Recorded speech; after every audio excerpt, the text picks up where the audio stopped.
ಭಾರತದಲ್ಲಿ ಕಾಂಗ್ರೆಸ್ ಮುಗಿಸಲು ಷಡ್ಯಂತ್ರ ನಡೆಯುತ್ತಿದೆ. ಕಾಂಗ್ರೆಸ್ ಮುಕ್ತವಾಗಿಸಲು ಬಿಜೆಪಿ ರೂಪಿಸಿರುವ ಪ್ಲಾನ್ ಎಸ್ಐಆರ್. ಪ್ರಧಾನಿ ನರೇಂದ್ರ ಮೋದಿ, ಅಮಿತ್ ಶಾ ಇದರ ಹಿಂದಿನ ಮಾಸ್ಟರ್ ಮೈಂಡ್. ಬಿಜೆಪಿ, ಆರ್ಎಸ್ಎಸ್ನವರು ಸೇರಿ ಜನಸಾಮಾನ್ಯರ ಮತ ತೆಗೆಯಲು ಹುನ್ನಾರ ಮಾಡುತ್ತಿದ್ದಾರೆ. ಮಾಜಿ ಸಚಿವ ಪರಮೇಶ್ವರ್ ಆರೋಪ. ಚಿತ್ರದುರ್ಗ ಜಿಲ್ಲೆಯ ಮೊಳಕಾಲ್ಮೂರಿನಲ್ಲಿ ನಡೆಯುತ್ತಿರುವ ಎಸ್ಐಆರ್ ಸಭೆಯಲ್ಲಿ ಬಿಜೆಪಿ ವಿರುದ್ಧ ವಾಗ್ದಾಳಿ. ಚುನಾವಣೆ ಆಯೋಗ ಬಿಜೆಪಿ ಕೈಗೊಂಬೆಯಾಗಿದೆ. ನರೇಂದ್ರ ಮೋದಿ, ಅಮಿತ್ ಶಾ ಹೇಳಿದ ರೀತಿ ಎಸ್ಐಆರ್ ನಡೆಯುತ್ತಿದೆ.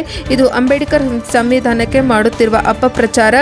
ಎಸ್ಐಆರ್ ಪ್ರಕಾರ ನಿಜವಾದ ಭಾರತೀಯ ಕೂಡ ಮತದಾರರಲ್ಲ. ಎಸ್ಐಆರ್ನಿಂದ ನಮ್ಮ ಭವಿಷ್ಯ ಹಾಳಾಗಿ ಹೋಗುತ್ತೆ. ಎಸ್ಐಆರ್ ಮಾಡುವಾಗ ಸಂಬಂಧಪಟ್ಟ ಬಿಎಲ್ಒಗಳ ಬಳಿ ಸಾಕಷ್ಟು ಜಾಗರೂಕರಾಗಿರಬೇಕು. ನಮ್ಮ ಹಕ್ಕನ್ನ ಕಸಿಯಲು ಬಿಜೆಪಿ ನಡೆಸುತ್ತಿರುವ ದೊಡ್ಡ ಷಡ್ಯಂತ್ರ. ವರದಿ ಹರೀಶ್, ಚಿತ್ರದುರ್ಗ, NKS TV4. ಭಾರತದ ಚುನಾವಣಾ ಆಯೋಗ ಬಿಜೆಪಿಯವರ ಕೈಗೊಂಬೆಯಾಗಿದೆ. ಬಿಜೆಪಿಯವರ ಕೈಗೊಂಬೆ ಅವರು ಯಾವ ರೀತಿಯೂ ಸಂವಿಧಾನಿಕ ಸಮಸ್ಯೆ ಅದಿದ್ದರೂ ಸಹ ಬಿಜೆಪಿ ನರೇಂದ್ರ ಮೋದಿ ಮತ್ತು ಅಮಿತ್ ಶಾ ಅವರು ಯಾವ ರೀತಿ ಹೇಳ್ತಾರೋ ಆ ರೀತಿ ಇವತ್ತು ಆಯೋಗ ಇವತ್ತು ನಡ್ಕೊಂಡು ಪ್ರಜಾತಂತ್ರ ವ್ಯವಸ್ಥೆಗೆ ಡಾಕ್ಟರ್ ಬಾಬಾ ಸಾಹೇಬ್ ಅಂಬೇಡ್ಕರ್ ಅವರು ಪಡೆದ ಸಂವಿಧಾನಕ್ಕೆ ಅಪಚಾರ ಮಾಡತಕ್ಕಂಥ ಕೆಲಸವನ್ನು ಮಾಡ್ತಾ ಇದ್ದಾರೆ. ಇದರ ಬಗ್ಗೆ ನಾವು ಬಹಳ ಹೆಚ್ಚು ತಿಳಿಸಬೇಕು. ಇಲ್ಲಿ ಕೂತಿರ್ತಕ್ಕಂಥ ನಿಮ್ಮ MLA ಅವರ ಆದಿಯಾಗಿ ನನ್ನ ಆದಿಯಾಗಿ ನಿಮ್ಮೆಲ್ಲ ಆದಿಯಾಗಿ ನಾವು ಯಾರಿಗೆ ಮತದಾರರನ್ನ ನಾವು ನಮಗೆ ಯಾರಿಗೂ ಓಟ್ ನಡೆಸಿಲ್ಲ. ಈಗ ಎಸ್ಐಆರ್ ಕಾಯ್ದೆ ಬಂದ ಮೇಲೆ ನಾವು ಯಾವಾಗಲೂ ಮತದಾರರಲ್ಲ. ಇದು ನಿಮ್ಮ ತಲೆಗೆ ಬರಬೇಕು. ನಮ್ಮ ಡಾಕ್ಟರ್ ಮಾತಾಡುವಾಗ ಹೇಳ್ತಾ ಇದ್ರು, ಚುನಾವಣೆ ಜಿಲ್ಲಕ್ಕೆ ಚುನಾವಣೆ ಬಂದ ಸ್ವಾಮಿ ಬಾಬು ಹೇಳಪ್ಪ, ಚುನಾವಣೆ ಜಿಲ್ಲಕ್ಕೆ ನಿಮಗೆ ಅವಕಾಶ ಆಗುತ್ತೆ ನಾವು ಗೊತ್ತಿಲ್ಲ ಅಂತ ಹೇಳಿದ್ರು. ಚುನಾವಣೆ ಬಂದಾಗ ನಮ್ಮ ಭವಿಷ್ಯ ಹೋಗ್ಬಿಡುತ್ತೆ. ಇವತ್ತು ಮತದಾರ ಚೀಟಿ ಇಲ್ಲ ಅಂದ್ರೆ ನೀವು ಯಾವುದನ್ನು ಕಿಂತು ಕಲಿಯಕ್ಕಾಗೋದಿಲ್ಲ.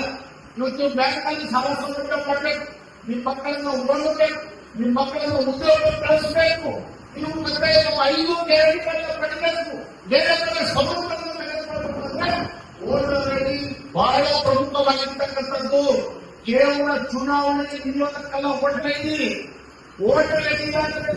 ಆಗೋದಿಲ್ಲ, ರೇಷನ್ ಕಾರ್ಡ್ ಆಗೋದಿಲ್ಲ, ನಿಮಗೆ ಸರ್ಕಾರಕ್ಕೆ ಯಾವ ಸೌಲಭ್ಯಗಳು ಸಿಗೋದಿಲ್ಲ. ಇದರ ಬಗ್ಗೆ ನೀವು ಜಾಗೃತಿಯನ್ನು ವಹಿಸಬೇಕು. ನೀವು ಹೆಚ್ಚಾಗಬೇಕು. ನೀವು ಹೆಚ್ಚಾಗಬೇಕು ಅಂದ್ರೆ ನಾವು ನಮ್ಮ ಮತದಾರರ ಹಕ್ಕನ್ನ ಕಳ್ಕೊಂಡ ಮೇಲೆ ನಾವು ಇದ್ದೇನು ಪ್ರಯೋಜನ ಅಲ್ವಾ? ಓಟ್ ಹಕ್ಕಿಲ್ಲ ಅಂದ್ರೆ ನೋಡಿ, ಹಿಂದೆ ಸ್ವತಂತ್ರ ಬಂದ ಮೇಲೆ 21 ವರ್ಷಕ್ಕೆ ಮತದಾನ ಅಲ್ವಾ?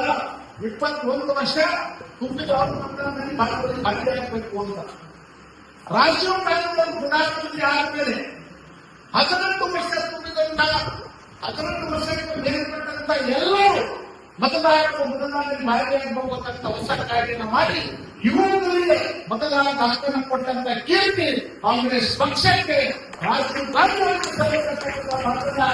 ಎಡಪ್ಪಾಡಿ ಬೈತಾ ಇದ್ದ ಬಂಧುಗಳು. ಹಾಗಾಗಿ ಇದು ದೊಡ್ಡ ಷಡ್ಯಂತ್ರ, ಉದಾಯ, ಇದು ತಿಳ್ಕೊಳ್ಳಿ. ಇದರ ಬಗ್ಗೆ ನಾವು ಜಾಗೃತರಾಗಬೇಕು. ಅದಕ್ಕೋಸ್ಕರ ಇವತ್ತು ನನಗೆ ಕೆಪಿಸಿಸಿ ವತಿಯಿಂದ ಈ ಹೋಗಿ ನಮ್ಮ ತಿಳಿಸಬೇಕು ಅಂತಕ್ಕಂಥದ್ದು ಪ್ರಯುಕ್ತ ನಡೀತಕ್ಕಂಥ ಸಭೆ SIR ಸ್ಪೆಷಲ್ ಇಂಟೆನ್ಸಿವ್ ರಿವಿಷನ್ ಅಂತ ವಿಶೇಷ ಸಮಗ್ರ ಪರಿಷ್ಕರಣೆ, ಮತದಾರರ ವಿಶೇಷ ಸಮಗ್ರ ಪರಿಷ್ಕರಣೆ ಅಂತ ಹೇಳ್ಬಿಟ್ಟು ಇವತ್ತು ಕೇಂದ್ರ ಸರ್ಕಾರದವರು ಬಿಜೆಪಿಯವರು ಮತಗಳನ್ನ ತೆಗೆಯುವಂತ ಕೆಲಸ ಏನು ರಾಹುಲ್ ಗಾಂಧಿ ಅವರು ಮತಗಳ ತರಂತ ರಾಷ್ಟ್ರಾದ್ಯಂತ ಪ್ರತಿಭಟನೆಗಳನ್ನು ಮಾಡಿದ್ರು, ಹೋರಾಟಗಳನ್ನು ಮಾಡಿದ್ರು, ಅದು ಇವತ್ತು ನಮ್ಮ ರಾಜ್ಯದಲ್ಲಿ ಪ್ರಾರಂಭ ಆಗಿದೆ. ಬಂಧುಗಳೇ, ನಾವೆಲ್ಲರೂ ಕೂಡ ಗಮನಿಸಬಹುದು. ಇವತ್ತಿಲ್ಲಿ ಏನು ಪದಾಧಿಕಾರಿಗಳಾಗಿ ಇಲ್ಲೆಲ್ಲರೂ ಕೂಡ ನಾವು ಸ್ಥಾನವಹಿಸ್ಕೊಂಡು ಕೂತಿದ್ದೀವಿ, ತಾವೆಲ್ಲರೂ ಕೂಡ ಚುನಾವಣೆಗೆ ಸ್ಪರ್ಧೆ ಮಾಡ್ಬೇಕಂತ ಹೇಳಿದ್ರೆ ವೋಟರ್ ಲಿಸ್ಟ್ ಅಲ್ಲಿ ನಿಮ್ಮ ಹೆಸರು ಇರಬೇಕು. ವೋಟರ್ ಲಿಸ್ಟ್ ಅಲ್ಲಿ ಮತದಾರ ಆಗಿಲ್ಲ ಅಂದ್ರೆ ನೀವೆಲ್ಲ ಯಾವುದೇ ಚುನಾವಣೆ ಸ್ಪರ್ಧೆ ಮಾಡೋಕ್ಕಾಗೋದಿಲ್ಲ. First point number 1. ಇದರ ಜೊತೆಗೆ ಬೂತ್ ಲೆವೆಲ್ ಆಫೀಸರ್ಸ್ ಏನ್ ತಮ್ಮ ಬೂತ್ ಗಳಿಗೆ ಬರ್ತಾರೆ, ಆವಾಗ ಈಗ BLO 1, 2 ಅಂತ ನೇಮಕ ಮಾಡ್ತಿದ್ದಾರೆ ಪಕ್ಷದಿಂದ. ಅಧ್ಯಕ್ಷರು ಶಾಸಕರೆಲ್ಲ ಸೈನ್ ಮಾಡಿಕೊಡ್ತಾರಲ್ಲ, ಅವರು ಬಹಳ ಮುಖ್ಯವಾಗಿ ಬೂತ್ ಲೆವೆಲ್ ಆಫೀಸರ್ಸ್ ತಮ್ಮ ಬೂತ್ ಗೆ ವಿಸಿಟ್ ಗೆ ಬಂದಾಗ ಅಲ್ಲಿರ್ತಕ್ಕಂಥ ಮತದಾರರನ್ನ ಕಡ್ಡಾಯವಾಗಿ ನೋಂದಣಿ ಮಾಡಿಸಬೇಕು. ಇಲ್ಲಿ ಏನ್ ಮಾಡ್ತಾರೆ ಅಂದ್ರೆ ಬಿಜೆಪಿ ಅವರು ಕಾಂಗ್ರೆಸ್ನ ಮತಗಳನ್ನ ತೆಗಿಲಿಕ್ಕೋಸ್ಕರ ನಡೆಸಿರ್ತಕ್ಕಂಥ ಒಂದು ಕುತಂತ್ರ ಇದು. ಒಂದಷ್ಟು ಈಗೇನಾದ್ರೂ ಇನಿಷಿಯಲ್ ಮಿಸ್ಟೇಕ್ ಇರುತ್ತೆ, ಡಬಲ್ ವೋಟಿಂಗ್ ಇರುತ್ತೆ, ಅಥವಾ ಬೇರೆ ಊರಿನ ಮದುವೆ ಮಾಡ್ಕೊಂಡು ಬಂದಿರ್ತಾರೆ, ಆ ತರ ವೋಟರ್ ಲಿಸ್ಟ್ ಗಳನ್ನ ಆ ತರ ಇರ್ತಕ್ಕಂಥ ಮತದಾರ ಪಟ್ಟಿಯನ್ನು ಪಟ್ಟಿ ಮಾಡ್ಕೊಂತಾರೆ. ಅದಾದ ನಂತರ RSS ನವರ ಜೊತೆಗೆ ಅವರು ಮೀಟಿಂಗ್ ಮಾಡ್ತಾರೆ. ಇದರಲ್ಲಿ ಕಾಂಗ್ರೆಸ್ ವೋಟ್ ಫಸ್ಟ್ ಒಂದು ಲಿಸ್ಟ್ ಮಾಡ್ಬಿಡ್ತಾರೆ.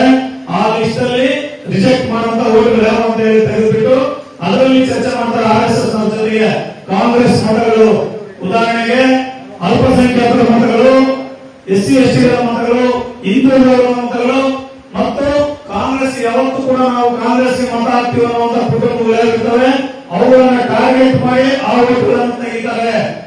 RSS ನವರ ಜೊತೆಗೆ ಸಂಪರ್ಕ ಮಾಡಿಬಿಟ್ಟು ಅದಕ್ಕೆ ನಾವು ಬಹಳ ಜಾಗರೂಕತೆಯಿಂದ ಇರಬೇಕು.